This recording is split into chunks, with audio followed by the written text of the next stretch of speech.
భార్య నా కోసం వచ్చింది, తల్లిదండ్రులను వదులుకొని సమస్తం వదులుకొని నన్ను ప్రేమించి వచ్చింది, నాకు లొంగుందని, లోబడుతుందని, నాకు భయపడుతుందని ఆమె ప్రాణమును నేను పీడించకూడదు, ఆమె ప్రాణము నేను విసిగించకూడదు. నాకు సాగుతుంది కదా అని సాగింపుడు సాగించుకోకూడదు. పిచ్చిది. ఎవరికి చెప్పుకుంటుంది?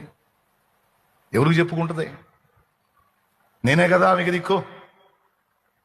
నేనే పీడిస్తే, నేనే బాధిస్తే, నేనే అనుమానిస్తే, నేనే క్షోభ పెడితే దానికి దిక్కెవరు?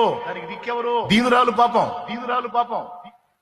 చిన్నది, తెలిసి తెలియంది ఎట్లా అని ఆమె పొరపాటు పడిన వేళకు తండ్రి స్థానంలోకి వెళ్ళాలి. ఆమె కృంగిన వేళ ఒక అమ్మ స్థానంలోకి వెళ్ళాలి. వద్దస్తమానం భర్త అంటే సాగింపుడు అనుకున్నావా? ఏమయ్యా, ఆమె రోగి అయి పడుంటే ఒక వైద్యుని మెట్లోకి వెళ్ళిపోవాలి. ఒక నర్సు వల్ల నువ్వు సేవ చేయాలి.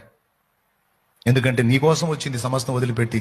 నువ్వే లోకం అనుకుంది, నువ్వే ప్రపంచం అనుకుంది. కొట్టినా తిట్టినా భరించి సహించి ప్రేమించి నువ్వు ఎంత ఈ వేధించినా నీ కోసం నిలబడింది. నీకు పిల్లల్ని కానీ ఇచ్చింది, నీకు లైఫ్ని ఇచ్చింది, చాలా చేసింది.